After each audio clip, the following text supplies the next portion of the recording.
Thanks for choosing this free Anfield Index podcast. If you'd prefer to listen to this or any of our other shows without adverts, then now's the time to check out Anfield Index Pro. With AI Pro, you can supercharge your entire listening experience. You'll not only get all of our podcasts without the ads, but you'll have them far faster with our quick publish feature available exclusively for subscribers. AI Pro also puts you in the heart of our sound studio, with an option to listen to many of our shows live and interact with the podcasters in real time as the shows are recording. Upgrading couldn't be easier. AI Pro is available on all popular podcast platforms, and we have our own apps for Apple and Android. Just head on over to AnfieldIndexPro.com and get started today. David! Gavin! There he is. How you doing, mate? You okay? I'm not bad. You'll have to excuse me. I put myself on mute for a second to do something and didn't realise you were going to start that quickly. Keyboard, because before this show started, he was typing away and his keyboard's fucking loud. But, no, Dave, there you go. Look, how you feeling, mate, after the weekend? I'm good. Darwin is done, so that's nice. We get news this morning that Ramsey is deal agreed, and obviously we've known that that deal was in the pipeline, so that's good. And you know, to date the window has been good, but we'll wait and see what happens. There's still one massive need that needs to be filled, and hopefully it does. But you know, the signings so far have all been very, very positive, and they're all kind of high potential signings where they're nowhere close to the finished product. Obviously, Carvalho and Ramsey are still kids, and Darwin is still only 22, 23 in a month or so. So, you know, there's loads of room for growth with them. Yeah, absolutely. And talking to Darwin, we have another old schooler with us, the return of Mr. Marco Lopes. How are you doing, Marco? I'm good. Mostly positive, a little conflicted as you're about to hear, but mostly on the positive side. Let's get right into it, man, because you know what? You've been saying to us from the start when you came on AI, you know, from the first show, literally you were on the first show with us too. You are a Benfica fan as well as a Liverpool fan. So how do you feel about this transfer, man, from a Benfica point of view? As soon as he does all those step overs and he scores, it was a bit of a clumsy goal against Barcelona, let's be honest. But I mean, obviously, you know, everyone sort of looked at it and big attention, and it suddenly sort of sent all the shockwaves. Thank you, Ronald Koeman, for making Barcelona so terrible that, you know, obviously it got a lot more coverage than otherwise would have been warranted. And from that second, I just remember saying in the Benfica group that I'm in, speaking to the guy saying, well, he's off. That's it. He's gone. Little did I know that it would end up being to Liverpool, but I was convinced by that point that sort of the display in the shop window had worked, and just because of the high profile opponent. Now, in a sense, you know, the ambivalence comes from the fact that, not ambivalence rather, the conflict comes from the fact that I have no idea who's going to score goals next season for Benfica. So Gonzalo Ramos didn't score many goals. Haris Seferovic, if any of you have followed his career, I think when he scores goals, you're surprised. So, and I mean, the wide forwards aren't exactly prolific. So there is a bit of a gap. Yaremchuk also not necessarily the most prolific. So I do worry about that a bit. The money is way more than I expected from a Benfica perspective. There are some Benfica fans who, when I listen to my colleagues, Cristiano speak to you, Gags, his point about the World Cup is fair. I didn't think of that at the time, I must be honest. But I think, to be honest, that a lot of it depends on, you know, which clubs you're expecting to take him. I don't think Atletico Madrid come in and pay over 100 million for him. Maybe Real, but I think Real are just a little too stacked in that position, whether it's Vinicius in the left or Benzema through the middle, to even think about making that big an investment. He's not going to They were going to do it with Mbappe, weren't they? Yeah, exactly. So I mean, I guess what I'm trying to say is, you know, for someone to spend over 100 million on this kid, you got to have someone who can actually afford it. And to be honest, there's only 3 or 4 clubs that would realistically do something like that. I think on the surface of it, the deal is healthy for Benfica, and it gives them some money to hopefully improve across the board because the team is going to needs general improvement. Grimaldo is very likely to end up in Barcelona as well, from what I hear. So the reality is they need a new left back, upgrade at right back, lots of upgrades in the middle, new centre forwards. So and probably a new goalkeeper as well. So it can Even though help I know fund it. Mika It can did. help fund it, basically. Yes, exactly. So it's sort of wholesale there. But I think I'm given the money, the amount is not small. I'm fairly pleased with that. And given the what's the word, the just the whole sort of task in front of Benfica in general. Roger Schmidt's just come in. He's got to rebuild the squad. You kind of have to sort of look at it and say this is not sort of a once-off thing that sort of hurts the team. They have a big job to do anyway, and this just sort of And it gives the figures new it out. manager some funds to go and buy people that he wants, and maybe shape it the way he Yes. wants, or what gaps he sees. So it's kind of like it's kind of like a positive for you. And plus, the way that they structure the deal, you guaranteed quite a lot of money, in terms of the appearances and stuff. 10 100%. appearances and then 60 appearances, within a year or two. A lot of that 100%. money's with you, So it's a good deal for Benfica for sure. And Also, listen, I yeah. like the player. I like the player. So the fact that he ends up in a Liverpool shirt, I'm by no means disappointed at all. This is an exciting transfer, and I think the only maybe one of the topics we might have to discuss is does this hopefully play out a lot better, because both of you decided to at the end of the last Old Skool pod, you went and opened that wound again. Why did you do that? What Don't wound? do that. What wound? Markovic, don't do that. Oh, it was him. Don't do He's that. got a good memory. I'd forgotten Don't do about that. Dave's like a blimmin'. He's got amazing. He's like an elephant. He's got a great memory. I'm like a blimmin' Is it Dory? From. Oh God, what's the Disney Finding classic? Nemo. Finding Nemo. Finding Yeah, I Nemo, just forget. yeah. I forget. Yeah. But okay, quickly then, Cristiano, from the Benfica podcast that you kindly introduced us, and he's such a great talker. Bloody hell, amazing! Like literally, we spoke half an hour before the pod as well. He's awesome, Mental. yeah. And he said that he doesn't think Darwin's a 9. So this kind of was like, what? And like everybody that's been contacting me since, like, yo, your man says he's not a 9. Why have we bought him? So I was like, what are your thoughts on that? And we can get Dave's thoughts on that as well. Look, I think you've got to sort of really think about it in the context of how Darwin was used. So let me speak about Benfica's season in two halves, okay? The first half of the season, under Jorge Jesus, you're seeing a lot of 3-4-3. You're seeing Darwin often employed wide of Yaramchuk in that front three. And there's a significant amount of efficacy that he brings. In fact, I mean, I know it's a small sample, but you look at the matches he actually plays that role, he's actually got a better conversion rate from a goals per game perspective than the other two positions that he plays.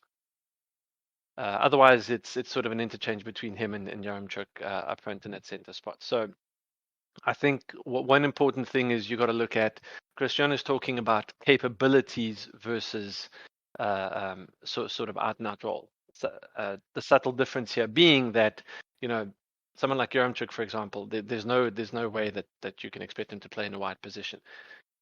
Darwin Nunez has that capability, therefore he was employed there, and therefore you saw him play there, and he actually did really, really well. So he's got those skills, right? As soon as Nelson Verismo comes in as caretaker manager from the second half of Benfica's season, off we go to 4-4-2. He's often playing on, I guess that sort of inside left channel in that front two, if that makes sense. But then what's interesting as well, he spends a little bit of time sort of almost playing sort of off Gonçalo Ramos, if that makes sense. So if you can think of Gonçalo Ramos sort of sitting a little bit sort of closer to the midfield, and then Darwin almost sort of pops on with a flick on, typically coming in from the left. So again, there's the subtleties, Gags. It's not sort of that traditional. I guess a lot of it depends, and this is maybe where Mr. Hendrick can give us some thoughts here. But what you think a 9 should do, right? If you're thinking purely in the sense of like, here's someone up top whose sole purpose is to lead the line and score goals and so forth, yeah, Darwin can do that very easily. If you look at the subtleties of how, is he like Edin Dzeko, for example? Because some of the pods I listened to spoke about this idea of, could you create this relationship between Nunez and Mo Salah, like Mo Salah had with Dzeko at Roma? I'm not sure. I don't think that's the way Darwin plays. I think he's a lot more that kind of sort of. If he's a nine, he's a nine that's playing a lot more on the shoulder. But is that down to opportunity? Because we just haven't seen him partner anyone decent like that. Because That's a really good question. He's only had 2 years, right, in a professional team, a high caliber team, or should we say, and Champions League team. But when he comes here, the opportunity is there, isn't it, to go and do these things. Dave, it's probably a good time for you to come in on this one as well. I heard him say that Darwin wasn't a 9 and wasn't really sure whether he'd been drinking that morning or what. Darwin is very much a 9 and has always been a 9. He was a 9 at Penarol. He was a 9 at Almeria. It's just that Jesus decided to use him more from the left-hand side because as a 9, Darwin has that thing where he drops out to the left wing to pick up the ball. We've seen Thierry Henry do it. Would anyone suggest Thierry Henry wasn't a 9 for Arsenal when he was scoring 30 goals a season? No, I don't think they would. Torres did it for us. Diego Costa did it regularly for Atletico Madrid, to the point where Simeone also used him as a left winger at times. You get strikers that like to operate in those wide areas, particularly strikers with pace, strikers who are confident and comfortable carrying the ball. And that's one of the strengths of Darwin's game, is that ability to drop out, pick the ball up and run at defenders. So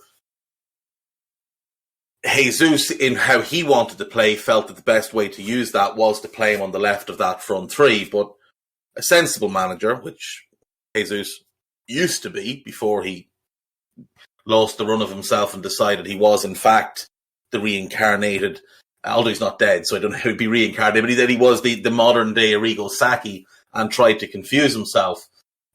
He stuck him on the left. But no, he's 100% a 9. And he has always been a 9 since he was a kid. So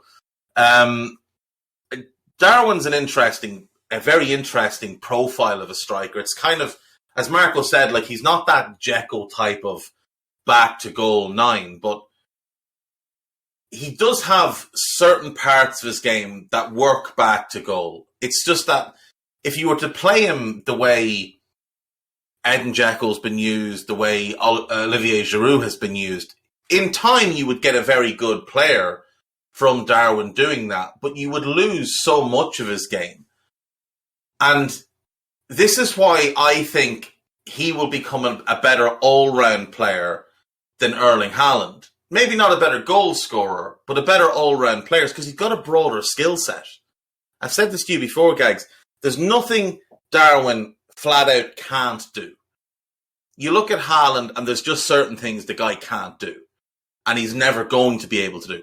There's certain things Darwin doesn't do well, but you can absolutely see the potential in him to develop in those areas. Like, people talk about, his passing can be sloppy.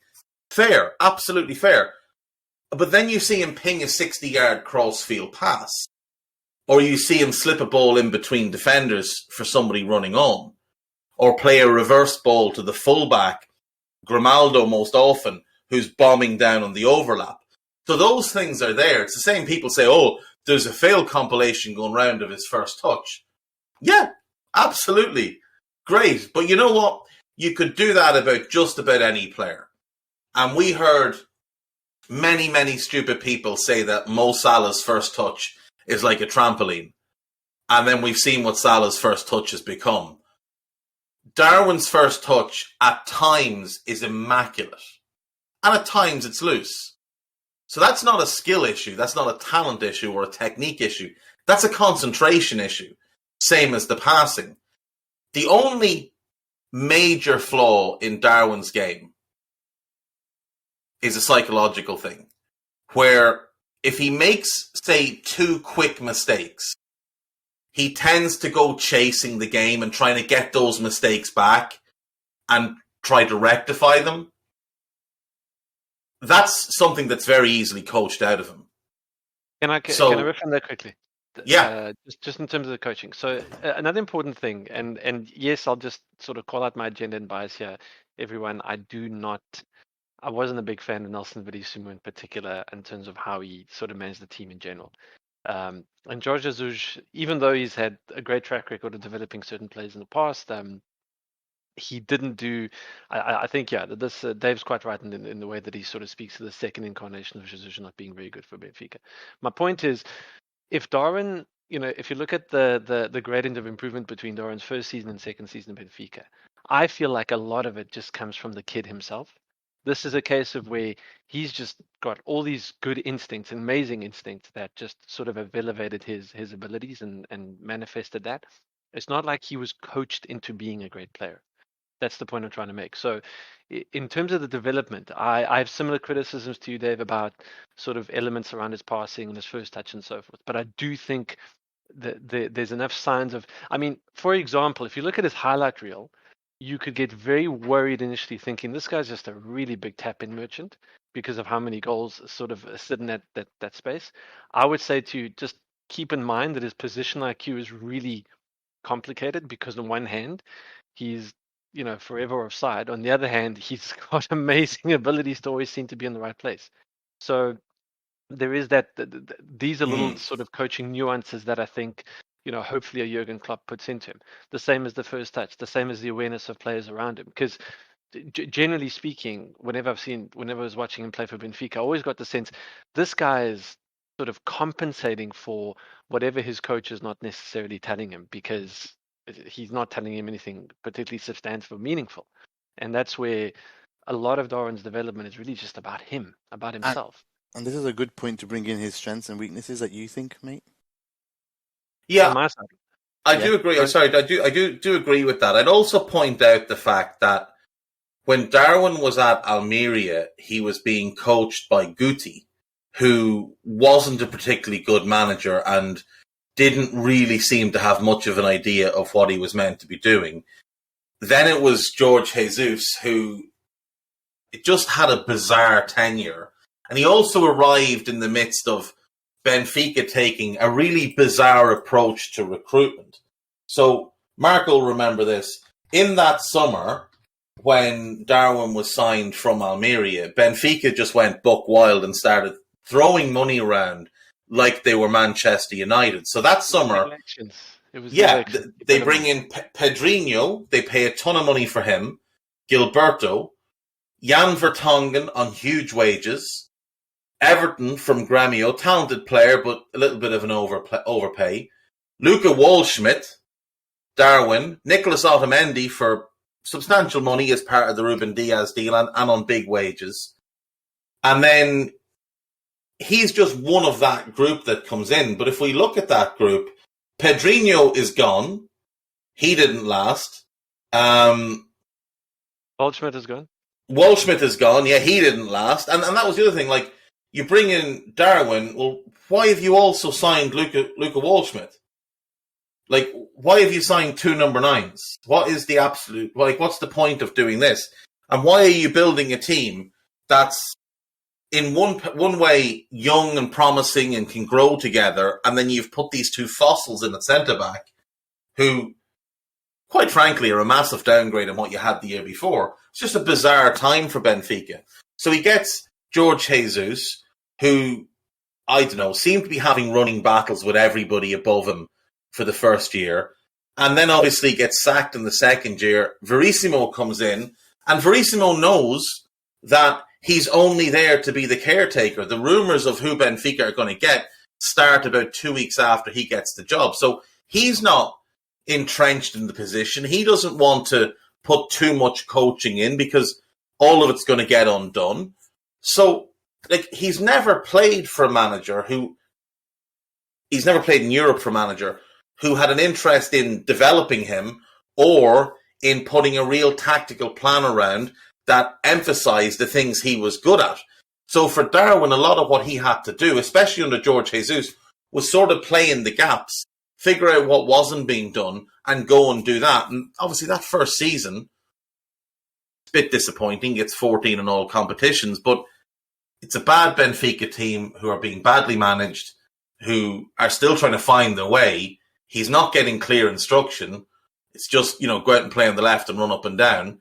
And he's playing with a knee injury because we know he had knee surgery at the end of that season. So there's a lot of factors have to go into that. And I just think coming to Liverpool, coming to Klopp, all of those issues in his game, like the touch, the focus, concentration, the awareness, and knowing how to just let a mistake go. Because what you'd see from him was he'd have a heavy touch, lose the ball. The next time the ball would come to him, he'd misplace a pass. And then there'd be about 10 minutes where he'd either completely disappear from the game or he'd race around like a lunatic trying to get the ball back to make something happen and just make a hames of everything he touched for that 10-minute spell. Klopp will be able to work that out of him. That's the only big flaw in his game is that, and that's not a flaw even, because it shows his desire to do his best for the team, to be the one to pick the team up. That's a good thing. That's a strong mentality. For Klopp, it's just about harnessing it in the right way.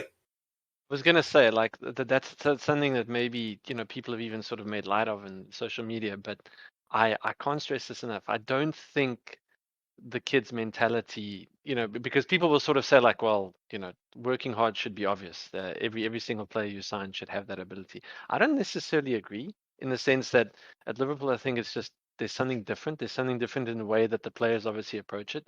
You have to have players at this club, especially in this group now, compared to when we started all this podcasting stuff, who genuinely get really upset when things don't go their way, and because they're just sort of serial winners.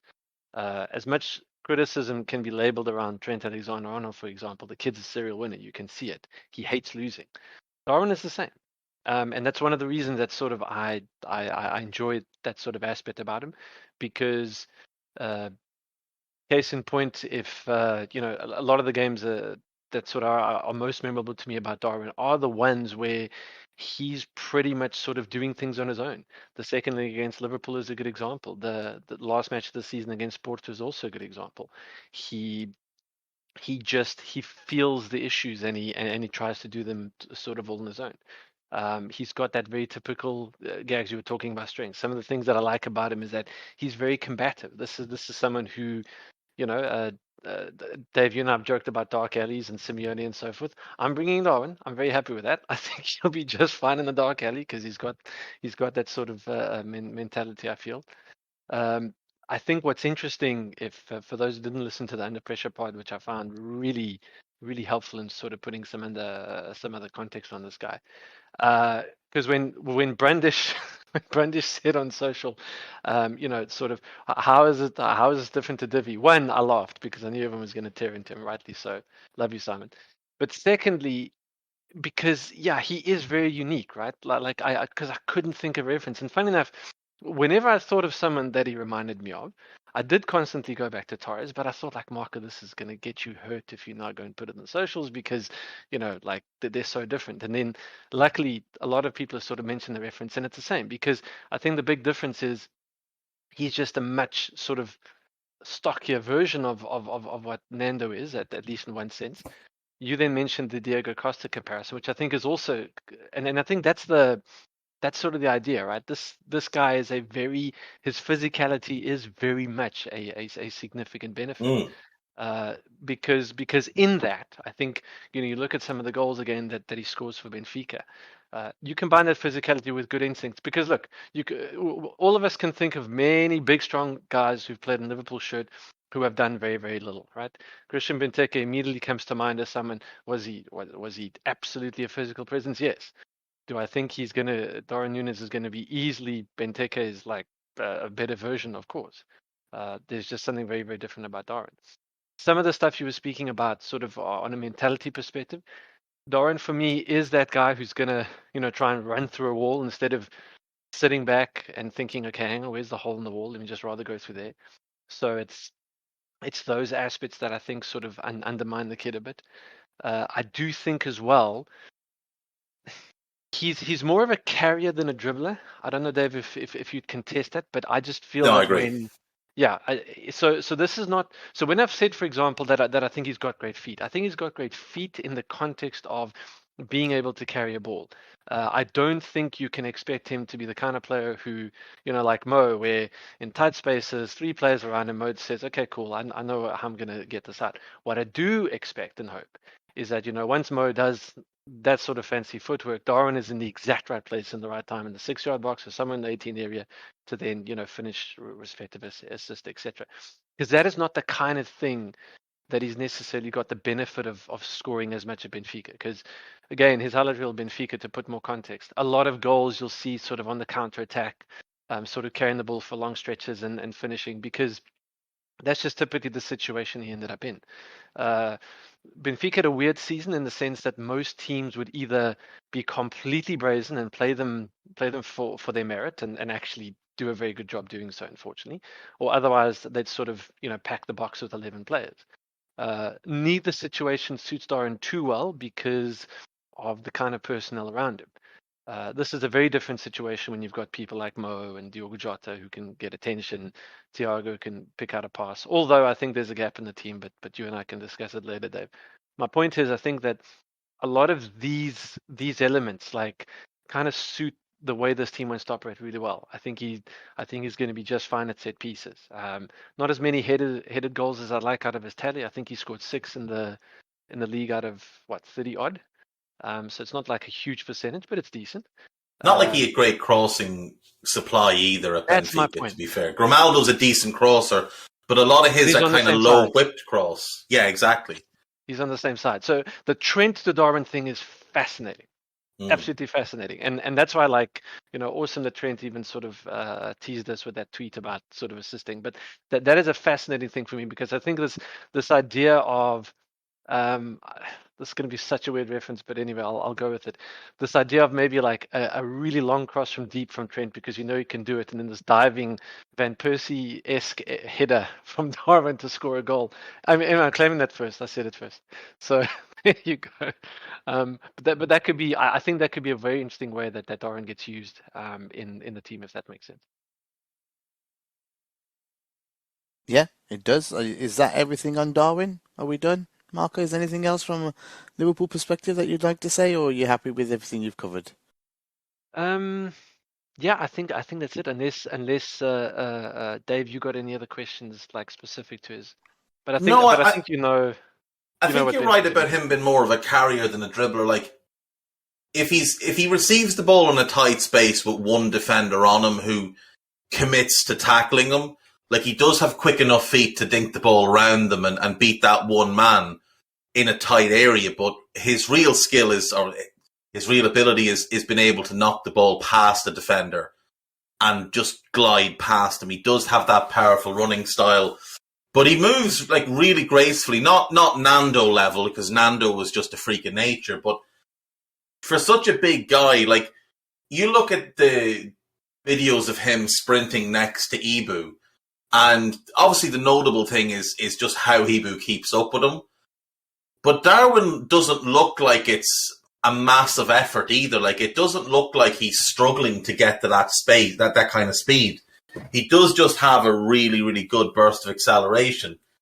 And obviously, like, what he is now isn't what he's going to be in 2-3 years. And I'm sure at some point Klopp will say, we've bought him for the long term. He's here for 6 years, not 6 months, or whatever Klopp will come out with. But he is right. Like, Darwin is like a ball of clay where he's got these different attributes, and you could turn him into a Torres type of striker if you wanted to. You could turn him into a Diego Costa type of striker where, say, he plays with Mo and his primary role is occupying defenders, carrying the ball over distance, pressing, closing things down, being a physical presence, winning balls. He could do that.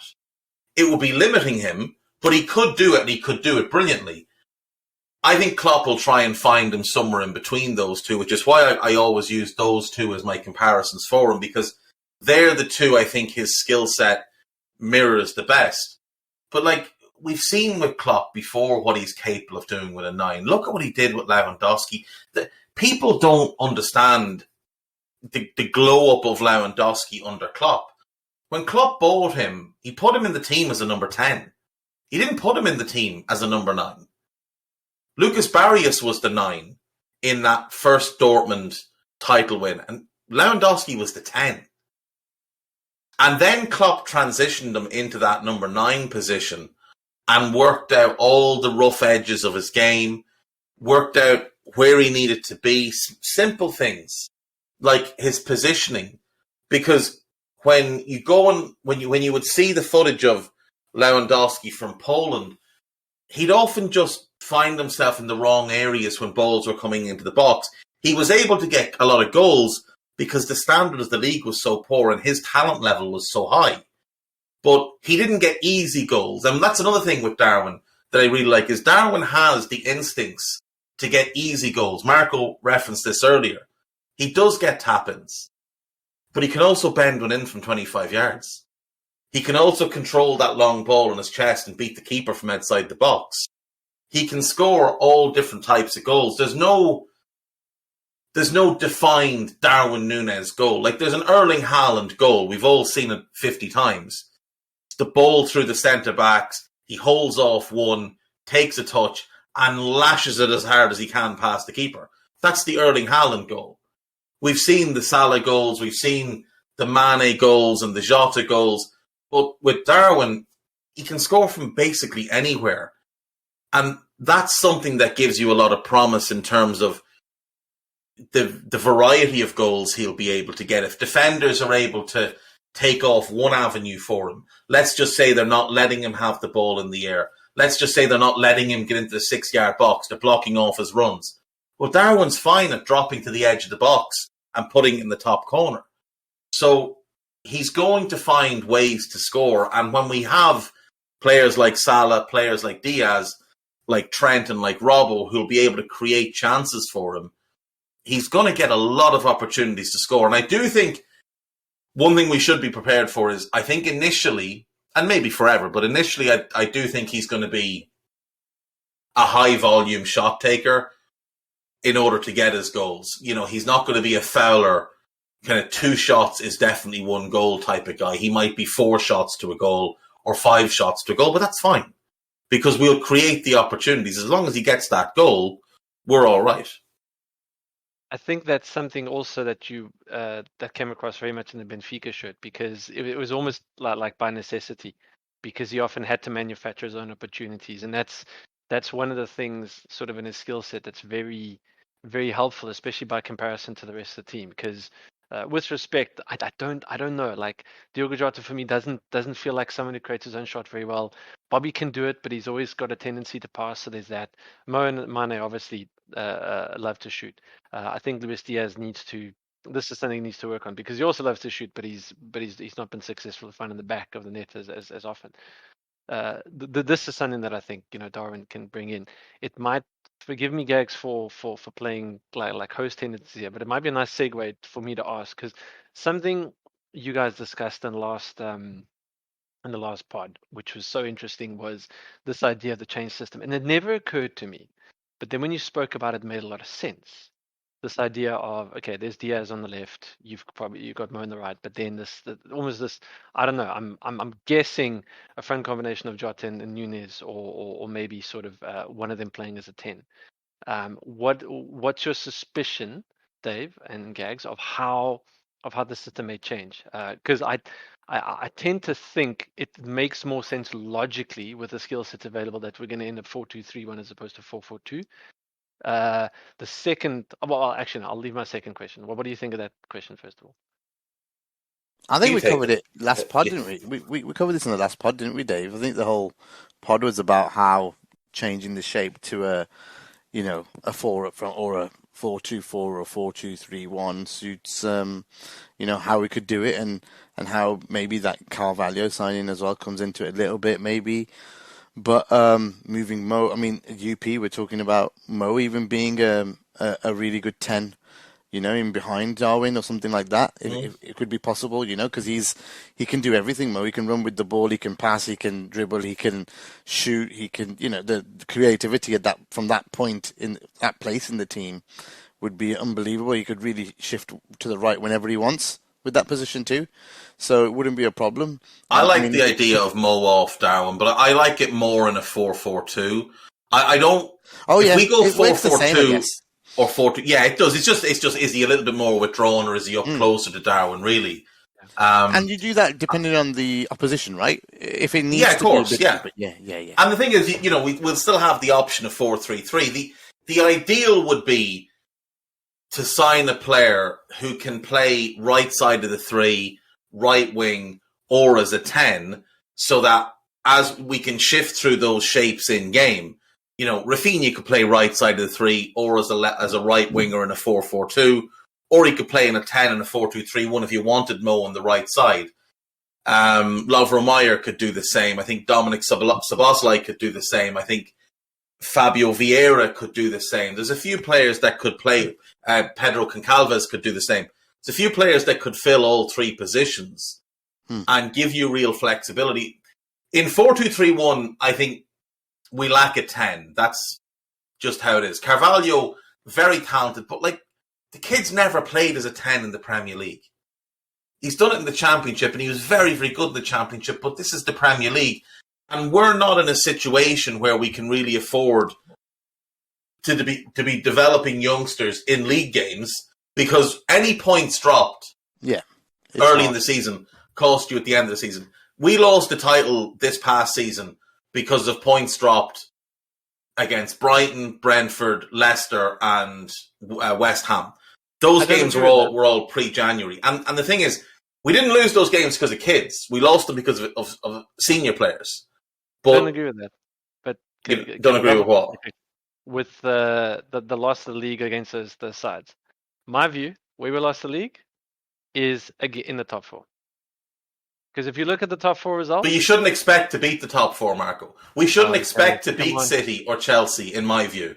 But we should expect to beat Brighton at home. We should expect to beat a Leicester team who are playing Wilf Ndidi and Daniel Amartey as their centre-backs, who are missing half their squad through injuries. We should expect to beat them. I agree. I hear that, and I'm not saying the second coming of Brandish has beat the Dross in the league speech. I get it, but I just think sort of practically, if you look at it, Liverpool and Man City are neck and neck in that number, but Liverpool is the only team in that top 4 who didn't beat any of the other sides. Chelsea took, if I recall correctly, Chelsea took points of Spurs. Spurs took points of City. City took points of Chelsea. Liverpool didn't beat anybody. Now I get it, fine. But none of them beat us either.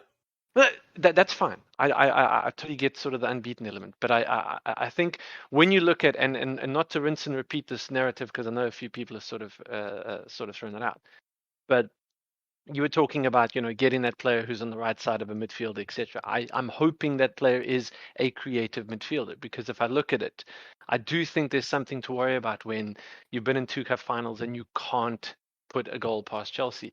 I do think there's something to be said about, here's Real Madrid. Yes, they're Real Madrid. They're very good. I'm not saying they're not. But there's got to be certain elements around being able to unlock a defense like that. So what I'm trying to say is, for me, Liverpool in big games this season, that was a bit lacking for me. Yes, they beat Manchester City in the FA Cup semi-final. I'm not trying to be sort of obnoxious, but if I look at that game, it's literally 4 days after Man City been properly beaten up by Atletico in the middle of the week. They fielded Jack Grealish. That's all you need to know. So, but at the end of the day, they did spend 100 million on Jack Grealish, and we look at the game away to Spurs, right? So JC Tyrone has just said here, we should have been beating Spurs. We went into the Spurs away game with no Virgil and with Tyler Morton and James Milner as 2 of the midfield 3. Getting a draw wasn't a bad result in those circumstances. Okay, the Anfield game. The Anfield game, they're desperately going for top 4. And I know we're going for the title, but they're going for top 4, and they're managed by one of the very few managers who are on the level of Klopp in Antonio Conte, who stylistically has always caused Klopp some trouble. So I'm not going to criticise Klopp or the team for not getting results against really good teams. I will criticise them for not getting results against bad teams. And Brighton, they're not bad in their context of where they are themselves, but in the context of where we are, they're bad teams. Brighton, they finished 9th. We should be beating them. When we're 2-0 up at home, we should be beating them. Leicester missing half the team, having a terrible season, we should be beating them. West Ham, fair enough, West Ham's home form was quite good this season, but we should have got a draw out of that game. And Brentford, I mean, newly promoted teams shouldn't be taking points off us. I'm sorry. They just shouldn't. Not when we go ahead multiple times in the game. We need to be winning those games. If we win the Brighton game at home or the Brentford game away, we win the title. Like, those are the margins. Like, City draw points against Crystal Palace, and you know they were fuming about those points. Yeah, and they dropped points against Southampton away. But their other bad results were against Spurs. Do you know? So if Spurs can beat City twice in a season, I don't think we should be looking at them and thinking, well, we should just walk over Spurs. I'm not saying we should walk over them, but I'm saying you do need to have the ability to beat them. Because if I look at the Real Madrid game again, that's sort of, I could be wrong here, right? But I just, if I look at it, the performance against the Dross, so to speak, that number for me, I can't. It doesn't bother me. It's a hit. It's 1 point ahead of City. Granted, maybe you want it to be 3 or 4. I accept that, but it feels like this team needs to be able to escape other big teams on the pitch as well. And I get the sense, the circumstance of both Chelsea games, I would be disappointed with.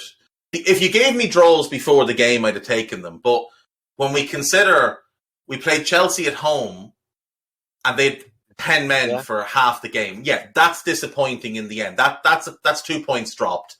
And as Dell just said, we went 2-0 up away to Chelsea. So again, that's 2 points dropped. In that regard, we were up against Brighton as well, 2-0. Yeah, 2-0 up at home to Brighton. At home. It was losing. There was a period in the season where we just kept on losing leads.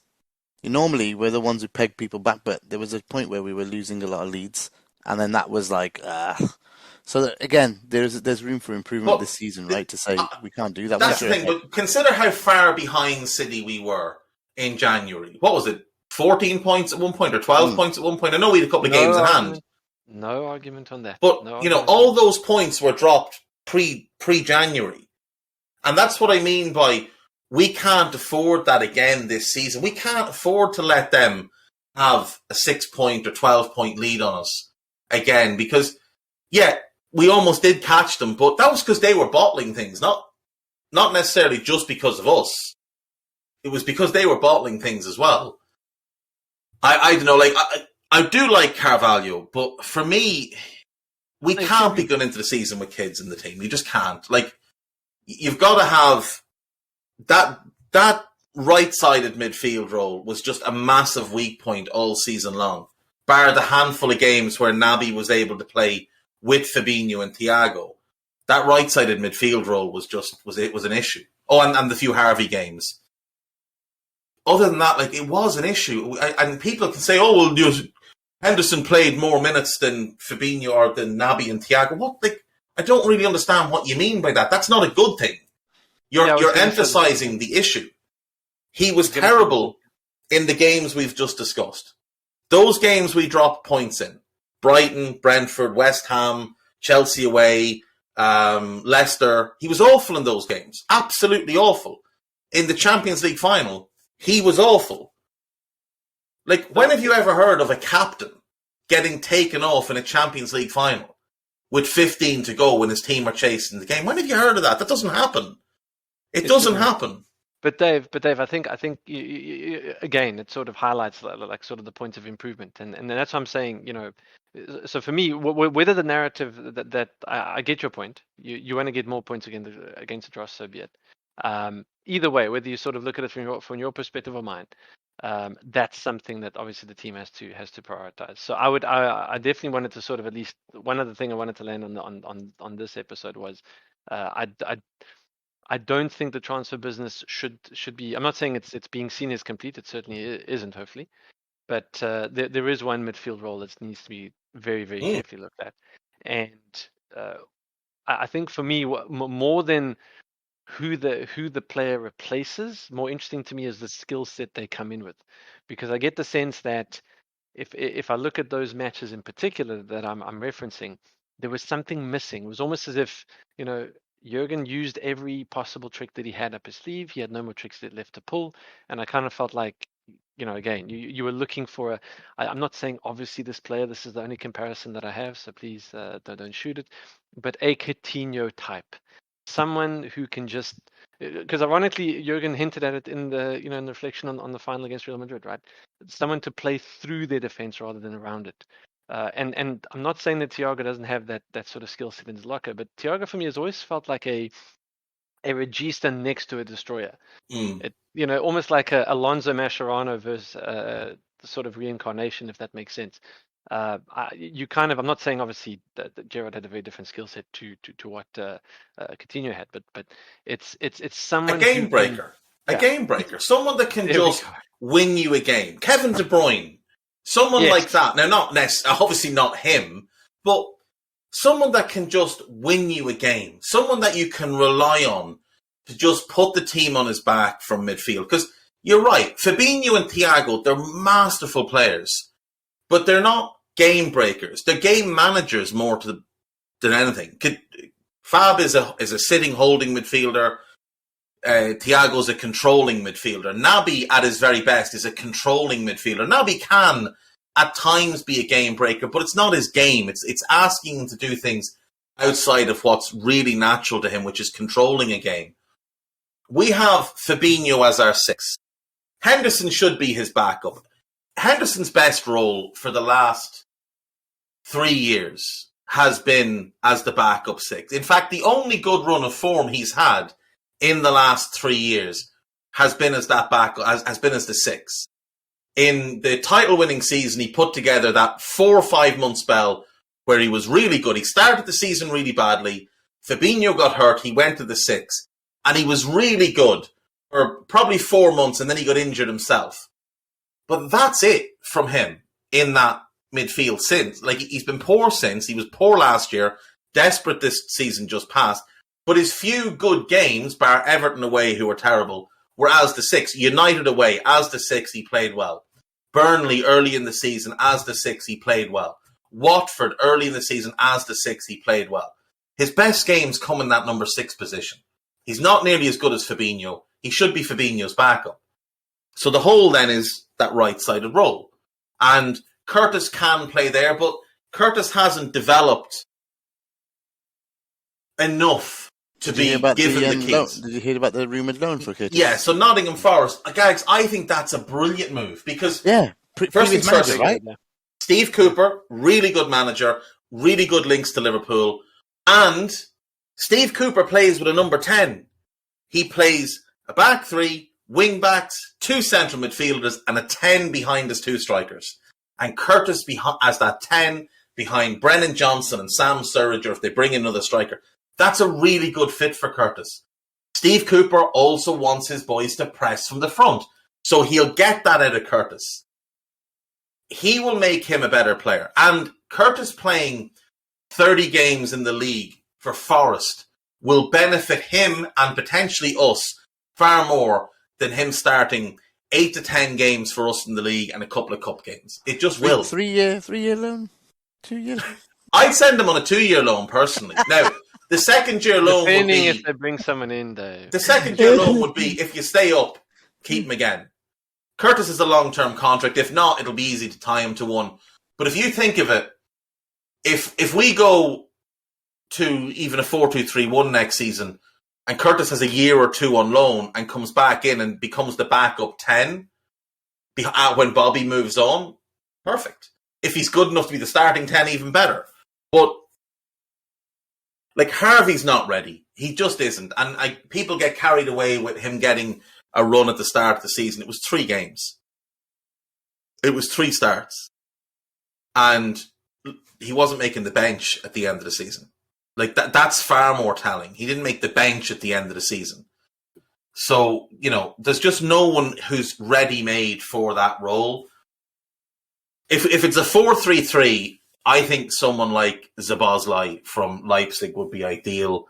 22, 23 years of age, huge potential, great striker of the ball, great passer, both-footed, can play in a variety of situations and positions, gives you tactical flexibility and shape flexibility. Lovro Meyer, like I mentioned before, again, does the same thing. These game-breaker types of players who can score you a goal or unlock a defence. Like, did anyone... I assume you've all punished yourselves, and if you haven't, shame on you. If you haven't punished yourself by watching the Champions League final back, shame on you. That's what we do here. We punish ourselves by watching horrible games again. Once was bad enough for me, Dave, but carry on. Honest to God, we could have played for 2 hours more and we wouldn't have scored. Yeah.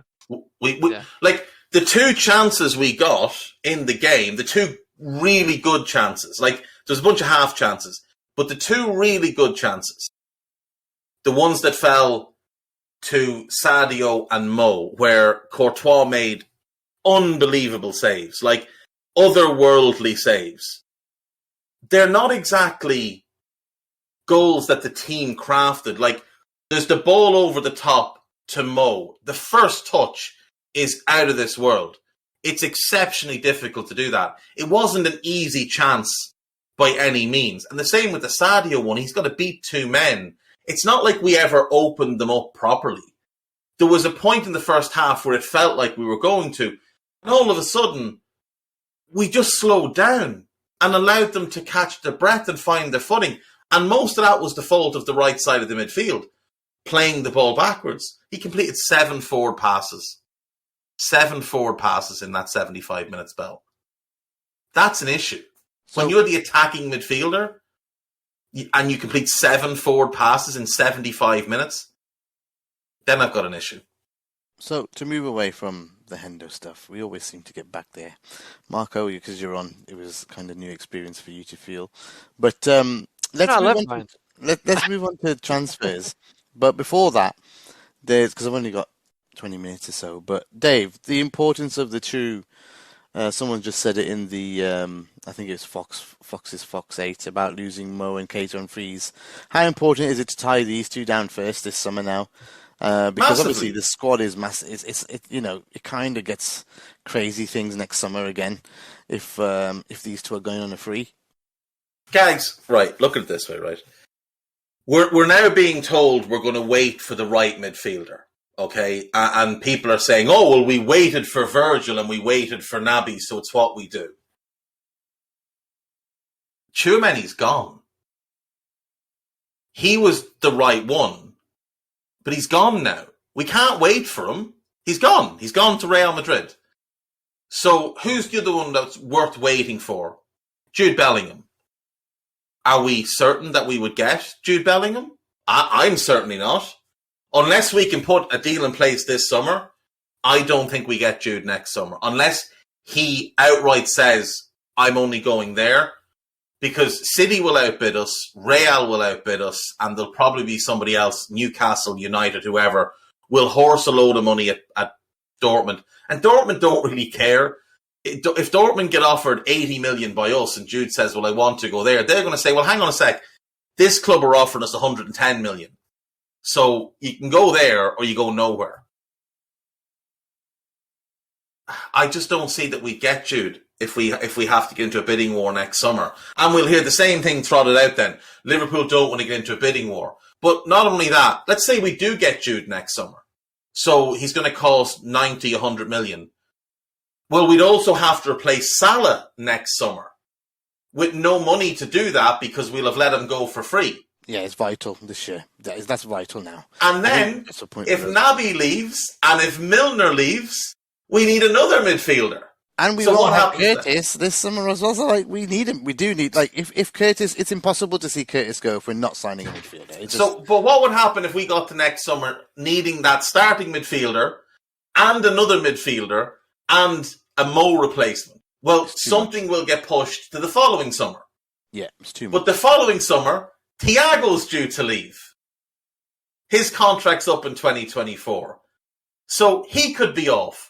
So then we go into that summer needing a Mo replacement a year late and a Thiago replacement. So something gets pushed back to 2025. Well, by 2025, Andy Robertson is 31 years of age. Fabinho's 31 years of age. You're going to have to start looking at replacing for them. Joel Matip's going to need to be replaced. Huh? Tsimikas would have replaced Robert by then in the first team. You think Kostas Tsimikas is sitting on the bench another 2-3 years? I think that's unlikely. I'm saying he would have replaced Robert by that. Oh, as a starter. If that happens, great. But Joel Matip will have aged out by then. Bobby will be gone by then. Joe Gomez will have gotten fed up of sitting around on the bench by then. So you're always going to be chasing your own tail. You're David, pushing. The last time I heard you this grumpy, you had a fan on your laptop. Yes, I did. But I'm grumpy today, so it is what it is. If we push this midfielder or other addition back a year, we will be playing catch up for 3-4 years because of the age profile of our team. Single summer for the next 4 or 5.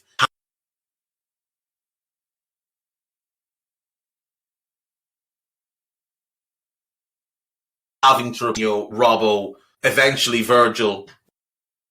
And where does that end? Where do we actually catch up to the point of having an 11 that we can trust? We're one player short of pretty much the perfect squad.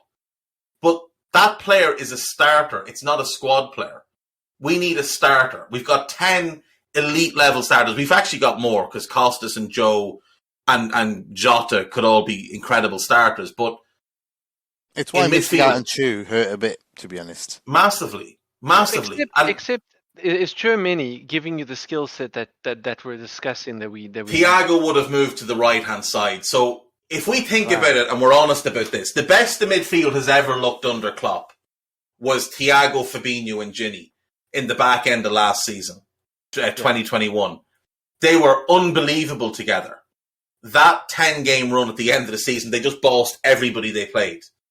And I know Gini doesn't have the biggest following, the biggest fan base among our supporters for whatever reason. Largely, I think, because people just didn't understand what his role was. But Gini and Fab providing that double pivot platform for Thiago to go and influence the game higher up, that was an outstanding midfield three. Our midfield looked brilliant week after week after week with those three there. But I think what we would have seen was Fabinho and Tchouameni providing that double pivot platform, and then Thiago and Naby being asked to rotate in that right-sided role and be more involved in the attack. Now, again, that's something we could do this summer if we went and bought a Matthias Nunez, a Quadio Kone, Ugarte from Sporting as well. He's another option for that. There's if we wanted that, there's guys we could get who do that. Would you take Yuri for midfield? Who? Hey? Tielemans? Yeah. I love Tielemans. I think he's great. I would. I definitely would. 25 million, dude. 25 million the same. 25 million. It's a bargain price. The wages won't be obnoxious. What age is he? 26. So good age profile. Yeah. Absolutely. Pretty wide-ranging skill set as well, in that he can play the attacking role, or he could play that left-sided role. So the Gini replacement, basically. Yeah, basically. He's better on the ball. Yeah, he's better on the ball than Gini. I mean, that's the thing. There's other options like that. Well. There's Ishmael Benacer, we discussed on the podcast, on the Transfer Committee pod as well. Mm. He'd be another one. He's apparently available for around 35 million. Fabian Ruiz is available from Napoli for around 25 million with 1 year left in his contract. He'd be perfect. He'd be absolutely perfect next to Fabinho. Not to beat a dead horse, Saul would be perfect next to Fabinho in that role. Sam was actually saying that to me, I think it was on the chat, or it's all dependent now on how many people go out, because they're probably putting this stuff out as well because they want to sell people. And Sam's idea was, if you keep buying, you don't put yourself in a good position. You want to try and get rid of a few players now first. So like Taki is definitely on his way out, it looks like. Yeah. Then we got Nico, Nat. Ox to go. There's quite a lot of money going to end up. Mane's to go yet as well, by the way. Here's the thing, right? So I was talking to somebody about this earlier on. So somebody said to me, somebody said to me earlier on, oh, well, the reason we signed Darwin is because we didn't get Tchouameni. And I was like, right, so if we'd gotten Tchouameni, were we just going to let Sadio leave and not replace him? I really don't think we were. No. We know that it was going to be Tchouaméni and Darwin. We do. So, right. I think our original plan was Darwin for probably 60, Tchouaméni for about the same, Ramsey for 4 or 5, Carvalho for 4 or 5. There's 130 million in outgoings, right? And people say, oh, there's no way they'd have spent that kind of money. Well, we knew Mane was leaving. This idea that Sadio only told them after the Champions League final is a nonsense. They've known for months Sadio's going. So 40 million for Sadio, or actually they want, 42.5, but let's say 40. They've set the price at Taki at about 17, so there's 57. The price on Nico, I believe, is about 12, so that gets us to 69. The price on Nat is probably 10 to 12. So there's 79, 81, let's call it 80. I think he's going on loan to Bournemouth again. He may well, but the initial plan was to sell him. Yeah, let's go with that. Yeah. So that would have got us to 90. And then Ox gets us another 10, say. Yeah. There's 100 million. Plus, Marco Grujic and Harry Wilson were not sold last summer. They went on loans with obligations to buy. That's another 25 million. So if everything had gone to plan, that's 125 million coming in, 130 million going out, a 5 million net spend.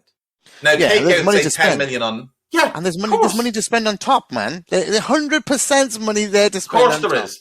But even take out the Nat money, like we could have done what we originally planned to do, even if Nat didn't get sold, if he went on loan fee would be about 2 million. You're still talking about bringing in about 115, 117 million for the players you're selling. So it's still not a big net spend. So anyone saying it was unrealistic to expect Liverpool to buy Tchouaméni and Darwin simply haven't been paying attention.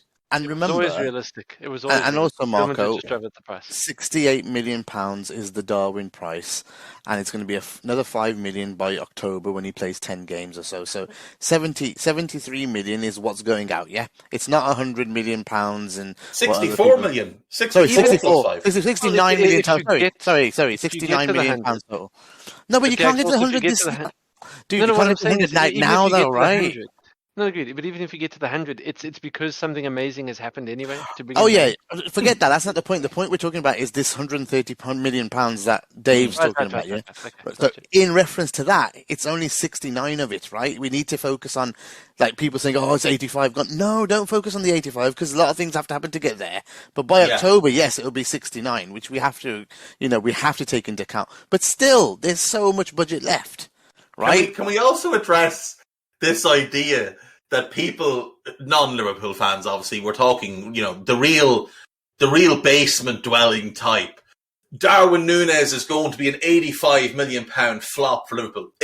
If Darwin Nunez costs us 85 million, he will have been a success because that's how add-ons work. He will have played a ton of games. He will have won us a Premier League and Champions League.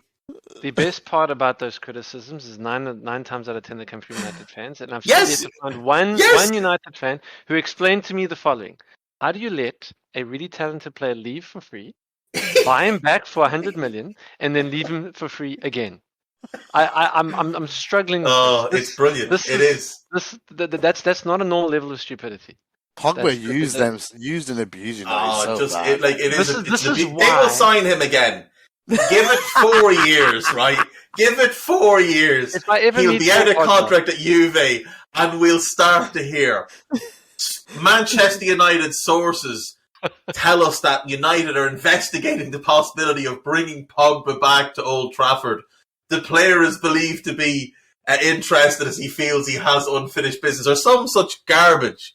It'll be hilarious.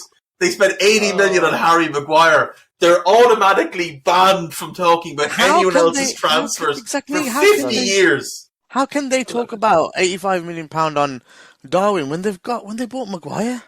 They spent 50 million on Aaron Wan-Bissaka, Gags. The guy can't play football. He has no ability.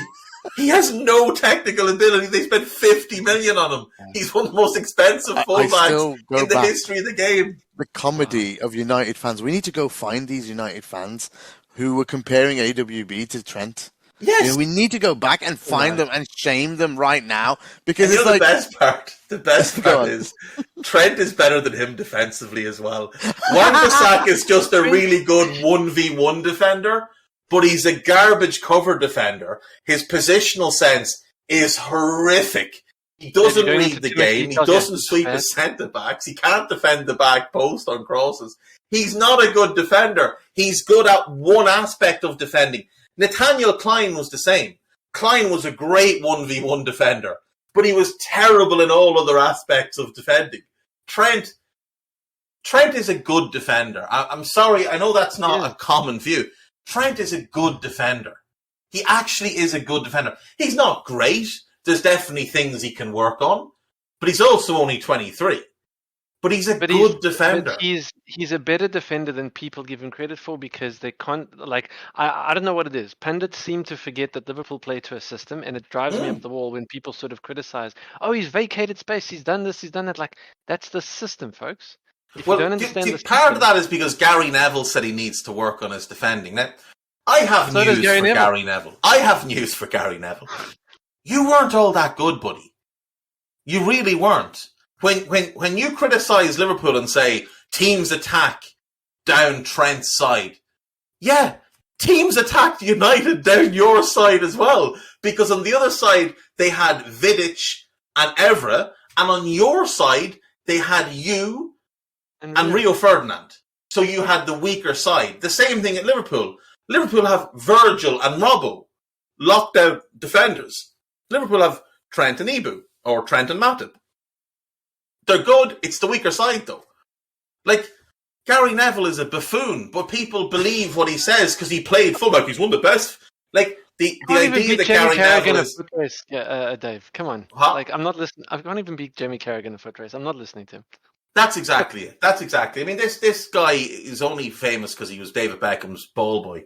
Neville was a good right back, but he was never a great right back. This idea that he's one of the best right backs in the Premier League, in the history of the Premier League, is purely because prior to the arrival of this latest generation of right backs, your Trents, your Reece Jameses, and so on and so forth, right back was by a country mile the weakest position in Premier League history. Like, prior to Trent and Reece James and those coming along, the four best right backs in Premier League history were probably Branislav Ivanovic, Gary Neville, Pablo Zabaleta, and Kyle Walker, in whatever order you want to put them in. There's not one great player there. Not one great player. Whereas at left back, you had Dennis Irwin, and you had Evra, and you had Ashley Cole, all of whom were great. Left back, or right back has been a void. Dave, you don't think Zabaleta was... He was a good defender, but he wasn't a great player.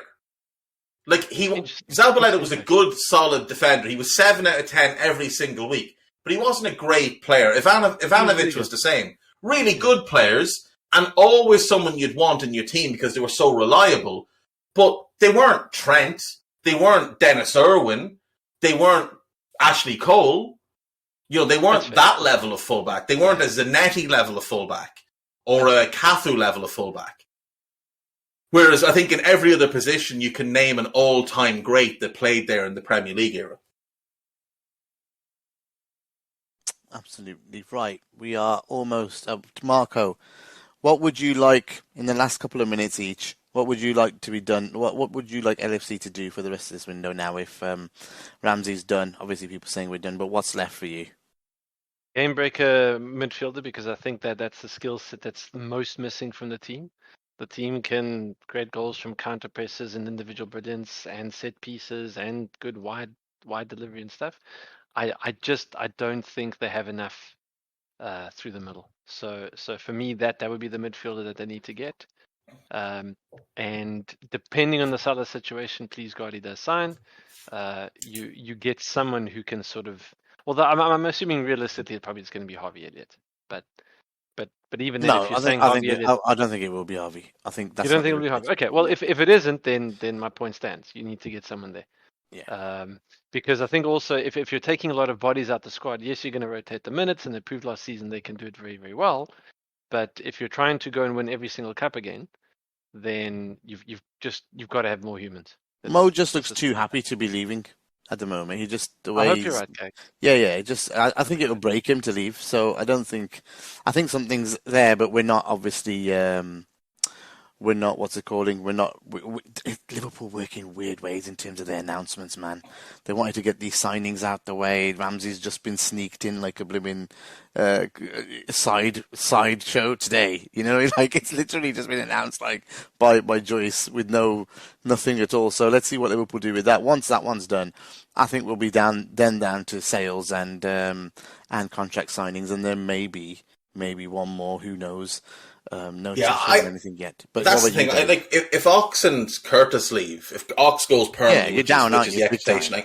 Then see the thing is, well, Joyce has Sam Maguire. For those that subscribe to his Patreon, he had a piece this morning about this, and he was saying that Liverpool obviously don't want teams to know they have a bunch of money sitting around, so they're being cautious and careful. And if you look at what Joyce has actually said, it's always like they're likely to leave a midfielder to next summer, or they're likely done for. He hasn't said they're definitely done. He hasn't been outright in that statement, so he's giving himself the wiggle room. So yeah, I mean, Marco's right. We need that. We need a game breaker. We do. We need someone that can be just that caliber of player, and it could have been Tchouaméni in a different way, in that he can also be a game breaker type, in that he's that forceful of a presence in midfield that he can just grab hold of a game and dominate it by himself. And what that then does is it frees up everybody else to do other things. If him and Fabinho were controlling the midfield, everybody else would have a bit more freedom. So we could look at it that way, but I like Marco, would prefer to get that more attack-minded player in. We've named the ones that are worth naming. Yeah, absolutely. For my last point on today, there's obviously lots of attempts going round to build a rivalry between Darwin and Erling Haaland, to create a competition between the two of them, to say who will be the bigger success, what's going to happen from here, who'll get more goals, have City got the better bargain. Well, I've been doing some numbers. So we're paying, if all add-ons are paid, we will pay 85 million for Darwin Nunez. And we'll have won a Champions League. And here's the thing. If Darwin wins as a Champions League, it doesn't matter what else happens. It's a success. Kai Havertz is a successful transfer for Chelsea because he won them a Champions League. That's how this shit works. If you are a key player in winning a Champions League, everything else is forgiven. You are a success. So Eden Hazard, who didn't play a key role at Real Madrid winning a Champions League, still a big old flop. But we'll pay 85 to Darwin. Now, based on past George Mendes transactions and business, I would estimate we've paid about 10 million, or we're paying about 10 million in agent fees to George Mendes for this Darwin Nunez deal. We will not be paying anything to Almeria. So there's some people trying to claim we're paying money to Almeria. We're not. Benfica owe money to Almeria. That's their thing, nothing to do with us. So 85 for Darwin and 10 in agent fees is 95 million. Darwin's wages, according to Paul Joyce, 140,000 a week. So that's 7 million a year for a 6-year contract. That's about 42 million over the 6 years. And he will have gotten a signing bonus, which traditionally would be 1 year's wage. So all in, we're paying, or we're committing 144 million to Darwin Nunez for the next 6 years. Okay, 144 million. Keep that number in mind. Manchester City. Now, throwing out the £51 million nonsensical number that came from Fabrizio Romano, and based on all previous reporting, Erling Haaland's buyout was 65 million.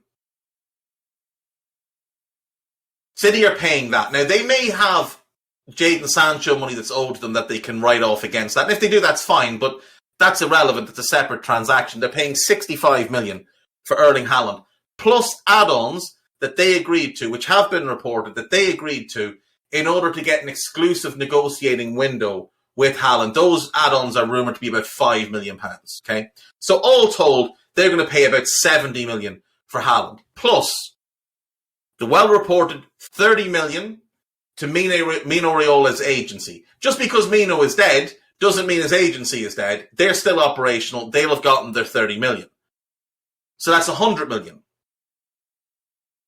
Alfie Haaland, for having crotch spawn, is getting 20 million pounds. Because he has a son, for some reason that entitles him to 20 million pounds. So he's getting 20 million pounds. We're at 120 million. Haaland is getting 400 grand a week on a 5-year contract. That's 100 million, plus about 20 million you'd assume on a signing bonus. All told, City are paying 240 million for Erling Haaland for 5 years. That's a 96 million pound difference in what we're committing to Darwin for an extra year. And Haaland has a buyout clause that becomes active in 24 months, which James Ducker says is somewhere between 125 and 170 million pounds. I would bet substantial amounts it's at the low end of that, because I don't think he'd have gone to City otherwise. He can claim he's always been a City fan. We all know it's bullshit. City are paying an obnoxious amount for a player who's very, very good, don't get me wrong. But it's nearly 100 million pounds difference between what we're committing to Darwin and what they're committing to a Haaland. So this idea that Darwin has to perform at the same level as Haaland is nonsense. The expectations should not be the same. You're talking about a whole extra player in the difference, a good player in the difference between the two of them. So if Darwin does have a slow start and Haaland scores 86 goals in the first 4 games, please, for the love of God, don't come out and say, why didn't we just buy Haaland? The fees were about the same. You'll just make yourself look like a fool. Consider the whole cost of these transfers. And remember as well, not only, this is the above board money that City are paying to Haaland. This doesn't factor in the completely unrelated appointments he'll get as director of what are definitely 100% real companies in the Middle East that aren't in any way connected to Manchester City, for which he'll also get paid millions upon millions of pounds. So, let's remember, we're a real football club that operate in the real world, and they're a bunch of cheating sports washing bastards. So, I think that's a great place to just end keep it. that in mind. That's it. I just wanted to end with one thing that Steve W said in the chat. Mo's undisputed top dog now. Why would he leave now? He has ousted Mane and he's winking. But that's a good point. As soon as Mane leaves, I've got a feeling Mo contract gets announced because of the wages as well. It might actually be that's the way they afford it. But anyway, thank you so much, Dave. Thank you, Marco. I hope you both enjoyed that. I certainly did. And Marco, welcome back anytime. Just give us a shout when you're free. We'll get that done. We'll be back next week.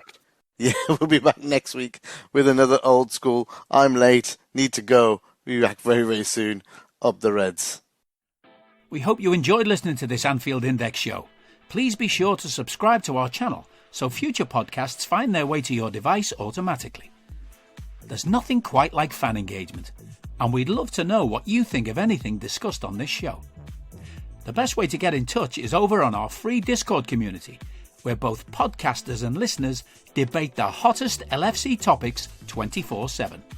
Sign up free now at AnfieldIndex.com/Discord. You won't regret it. You can also follow us on Twitter at Anfield Index and find us on Facebook by searching for Anfield Index. Oh, and before you go, we'd love it if you could leave us a 5-star review on your favourite podcast app. It only takes a couple of seconds, and it means the world to the people who create these free shows.